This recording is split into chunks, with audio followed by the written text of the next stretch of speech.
시편 84번째 시간입니다. 오늘 말씀은 시편 78편 1절부터 53절 말씀입니다. 1절부터 3절을 합독하고 시편 78편에 첫 번째를 보도록 하겠습니다. 시편 78편 두 번째로 나눠서 볼 건데 오늘은 첫 번째를 보도록 하겠습니다. 좀 보통 제가 짧게 보는데 여기서는 짧게 볼 수 없었던 게 53절까지가 두 번째 이렇게 좀 단락이에요. 그러다 보니까 쑥 지나갈 수밖에 없을 것 같아요. 자, 오늘 일단은 시편 78편 1절부터 3절 합독하고 좀 보도록 하겠습니다. 시편 78편 1절부터 3절 합독하겠습니다. 내 백성이 내 율법을 들으며 내 입에 말의 귀를 기울일지어다.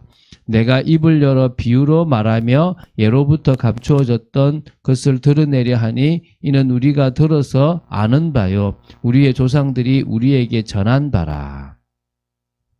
자, 시편 전체 150편 가운데 시편 119편이 가장 길어요. 그 다음 긴 시가 이 오늘 보는 시편 78편입니다. 이 시는요, 이스라엘 역사를 회고함으로써 어떤 주제를 드러내는 세 편의 역사시 가운데 그 첫 번째 시라고 봅니다. 역사시가 78편, 105편, 106편이 있는데 그 중에서 가장 길고요. 시편에서는 두 번째로 긴 거라고 보시면 됩니다. 교훈이라는 의미를 지닌 표제 마스길이 시사하는 것처럼요. 출애굽 시대로부터 다윗 시대에 이르기까지 이스라엘이 지난 과거에 경험한 하나님의 사랑과 또 그에 반하는 그들의 죄악상을 이렇게 회고하는 가운데 현재의 이스라엘 백성들과 그 후손들에게 영적 각성뿐만 아니라 교훈을 주어 거울을 되게 해서 그들의 선조들과 동일한 실수를 반복하지 않게 하고자 하는데 그 목적이 있는 지혜시라고 보시면 됩니다. 자, 이 본시는요, 다윗 시대의 그 3대 악장이었던 아삽으로 보고 있고요. 그런 볼 때 이거는 솔로몬 통치 초기에 지어졌던 것으로 이렇게 그러니까 진짜 아삽이 지었다라고 보고 이렇게 있습니다. 자, 좀 기니까 빨리 본시의 좀 세부적인 내용을 조금 살펴보도록 하겠습니다. 총 4부분으로 나눌 수 있는데 오늘 2부분을 나누겠고요. 다음 주 월요일에 다시 2부분을 나누도록 하겠습니다. 먼저 1절부터 8절까지가 이제 첫 번째 부분인데요. 이 아삽이요. 이스라엘 백성들을 향하여 이스라엘 역사의 회고 계시를 천명하고 있고요. 그 취지를 밝히는 내용입니다. 이 시를 쓰는 취지는 간단합니다. 당시 이스라엘 백성들로 하여금 그 조상들의 죄악을 답습하지 않도록 하기 위한 거울, 본보기가 되기 위한 부분으로 보시면 됩니다. 1절부터 4절 읽어볼게요. 내 백성이여 내 율법을 들으며 내 입의 말에 귀를 기울일지어다. 내가 입을 열어 비유로 말하며 예로부터 감추어졌던 것을 드러내게 하니 이는 우리가 들어서 아는 바요 우리의 조상들이 우리에게 전한 바라. 우리가 이를 그들의 자손에게 숨기지 아니하고 여호와의 영예와 그의 능력과 그가 행하신 기이한 사적을 후대에 전하리로다. 여러분 오늘 지금 이게 지금 이 아삽이 하는 우리가 아삽으로 보고 있는데요. 아삽이 하고 있는 지금 이 시를 통해서요. 다시 한번 하나님의 율법 또 그 입에 나오는 말에 뭐예요? 귀를 기울이라. 한마디로 이 시를 통해서 사람들에게 알아라. 이제 이 얘기를 하는 겁니다. 내가 입을 열어서 비유로도 말하겠고 감춰졌던 것을 드러내게 할 것이니까 이건 다 우리가 들어왔던 역사다. 우리 조상들이 우리에게 전해줬던 그런 중요한 메시지다. 그래서 우리 자손에게 숨기지 않냐고 여호와의 영광과 또 그 정말 영화스러운 부분을 또 그의 능력과 행하신 모든 것들을 지금 전하려고 한다. 이런 겁니다. 자, 5절부터 8절의 내용도 이렇습니다. 여호와께서 증거를 야곱에게 세우시며 법도를 이스라엘에게 정하시고 우리 조상들에게 명령하사 그들의 자손에게 알리라 하셨으니 이는 그들로 후대고 태어날 자손에게 이를 알게 하고 그들은 일어나 그들의 자손에게 일러서 그들로 그들의 소망을 하나님께 두며 하나님께서 행하신 일을 잊지 아니하고 오직 그의 계명을 지켜서 그들의 조상들 곧 완구하고 패역하여 그들의 마음이 정직하지 못하며 그 심령이 하나님께 충성하지 아니하는 세대와 같이 되지 아니하게 하려 하심이로다. 하나님은요, 야곱을 통해 이스라엘이라는 나라를 만드셨고 그 이스라엘 백성들과 율법이라는 법도를 세우셨습니다. 그래서 이 시를 보는 후손들에게 그 율법과 그 모든 것들의 그 증거와 법도를 제대로 알게 해서 이 후손들이 하나님께 소망을 두고 살아가고 주님의 계명을 지켜서 조상들의 세대와는 다른 삶을 하나님을 제대로 믿는 그런 삶을 살고자 이 시를 썼다라고 지금 고백하고 있는 겁니다. 제가 뒤에는 쑥 지나갈 건데 앞에 이걸 본 이유는요. 과거 너희들의 조상들이 살았던 잘못된 삶을 너희들이 답습하지 마라. 우리가 교회가 참 좋은 교회잖아요. 그런데 사람이 살다 보니까 사람이 이끌어가다 보니까 변질될 수도 있고 타락할 수도 있어요. 그럼 그런 교회사나 성경에 있는 여러 역사들을 보면서 우리가 어떤 인생을 살아가야 하나님의 진정한 인정을 받고 구원을 받고 또 더 나아가서 정말 우리가 이 땅에서도 참 응답받는 삶을 살아갈 수 있을 것인가에 대한 부분들을 보는 겁니다. 행위가 중요한 건 아닙니다. 그러나 우리가 믿음이 있다면 믿음에 맞는 뭐가 필요하다는 거죠. 순종이 필요하다는 부분들이 있다는 겁니다.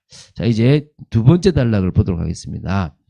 자, 이제 9절부터 53절입니다. 하나님의 무한한 사랑에 반하여 늘 반역과 불순종으로 일관했던 이스라엘의 과거 역사를 사울 시대까지 이스라엘의 대표적 지파였던 에브라임 자손으로 부르며 배반과 불순종을 중심으로 회고하는 거예요. 여기서 에브라임 자손이라고 하는 것은 에브라임 지파의 자손만을 말하는 것이 아니라 그게 바로 이스라엘을 대표하는 에브라임이고 또 그 전체가 바로 이스라엘이라고 보시면 됩니다. 특히 여기서는 아직 아니지만 구약에 보면 이제 바로 이 북이스라엘과 남유다가 나눠졌을 때 에브라임아 그러면 북이스라엘을 의미하는 부분들이 있거든요. 그래서 이스라엘 전체를 의미하는 부분들도 있고 또 말 그대로 이스라엘의 대표였던 그런 에브라임의 그런 어떤 타락도 좀 교만도 있기도 합니다. 그래서 이제 이 그 9절부터 11절은 사울 시대까지 이스라엘 대표 지파였던 에브라임 자손이라고 하고 있지만 이스라엘의 불순종과 배반에 대해서 회고하는 내용이고 12절부터 53절은 이스라엘이 광야 시대에 범한 죄에 대하여 회고하는 부분이라고 보시면 됩니다. 자, 쭉 지나가도록 하겠습니다. 우리 9절부터 11절은요.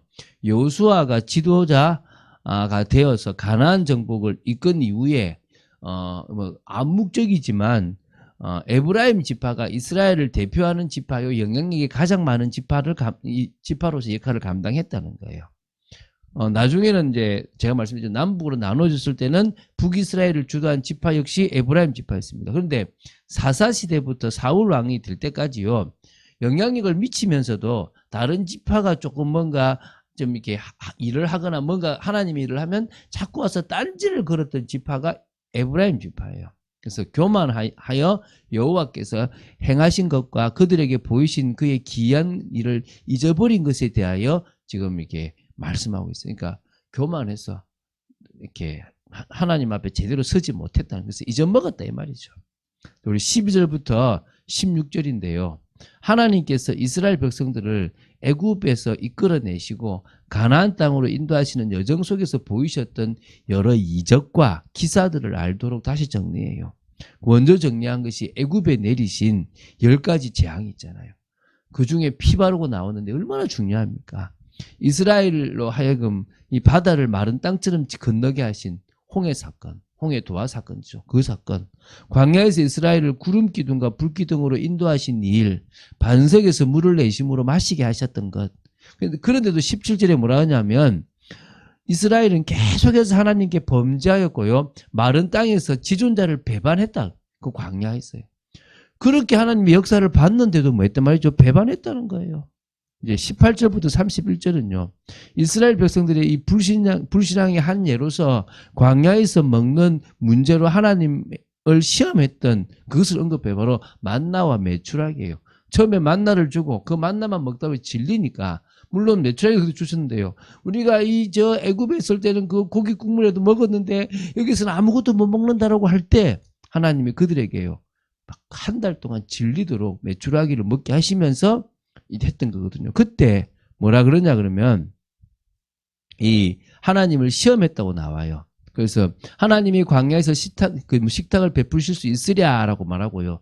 20절에 보라 그가 반석을 쳐서 물을 내시니 시내가 넘쳤으나 그가 능히 떡도 주시며 자기 백성을 위하여 고기도 예비하시랴. 자, 불신앙인 겁니다. 그래서 21절에 이들이 하나님을 믿지 않았다고 합니다. 하나님의 구원을 의지하지 않았다라고 지금 기록하고 있거든요. 그래서 결국 하나님께서 만나와 메추라기로 그들을 이제 배불리 먹게 하셨습니다. 그러면서 이제 30절에 뭐라냐면 그들이 그들의 욕심을 좀 버리지 않아서 그들의 먹을 것을 아직 그들의 입에 있을 때에 하나님께서 그들에게 노염을 나타내셨다라는 부분도 나타냅니다. 강한 자를 죽이셨다는 거죠. 이스라엘 청년들을 엎드러뜨리셨다고 보고 있습니다. 3절에도 보면요. 그들은 여전히 범죄하였고요. 하나님께서 행하신 기이한 일들을 믿지 않았다는 것입니다. 광야 40년 길에 진노로 인해서 온갖 두려움과 공포 속에 있도록 그렇게 하나님께서 하실 정도로 그들은 자꾸 범죄했다는 거예요. 34절부터 42절은 이렇게 나와요. 그들이 두려워 회개하고 돌이켜 하나님을 간절히 찾았다는 부분도 있어요.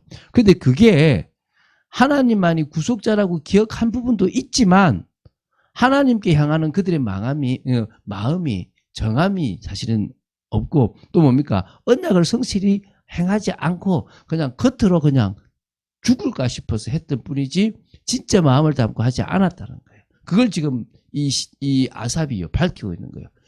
이런 이스라엘의 모습이었다. 계속 반복된 거예요. 하나님을 거듭거듭 심판하고 하나님의 거룩하신 일을 노엽게 했다는 겁니다. 여러분 생각해 보세요.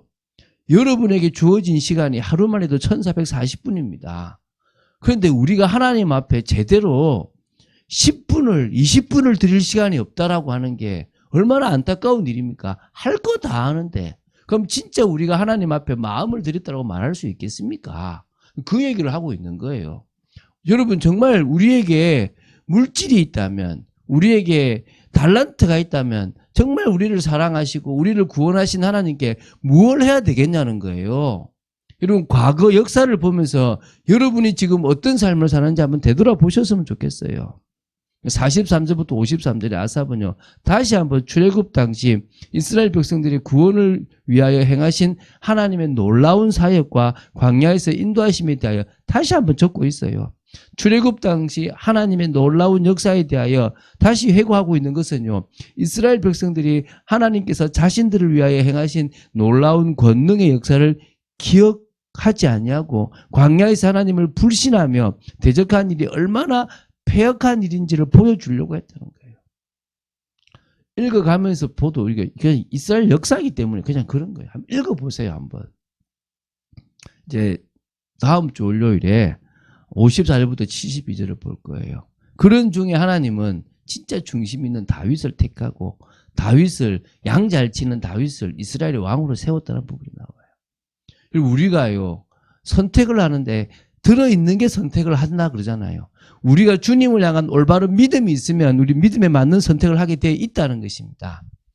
정말 그런 축복을 누리는 여러분 되시기를 오늘 긴 내용이지만 한번 읽어보시면서요. 하나님에 대해서 우리는 이스라엘 백성들과 어떻게 다른지 한번 생각해 보시고 응답받고 사실적으로 이제 믿음으로 나아가는 여러분 되시기를 주 예수 그리스도 이름으로 축원드립니다. 주는 그리스도시요 살아계신 하나님의 아들이심을 고백합니다. 저희들의 모습이 이스라엘 백성들의 모습처럼 살아가지 않도록 지켜주시고 정말 두려워서 하나님을 잘 섬기려고 하는 것이 아니라 하나님의 그 은혜와 사랑과 능력이 너무나 감사하여 변하지 않는 주님을 향한 사랑을 가지고 나아가는 저희들 되도록 지켜주시옵소서. 오늘도 주님만을 온전히 바라봅니다. 주 예수 그리스도 이름으로 기도드립니다. 아멘.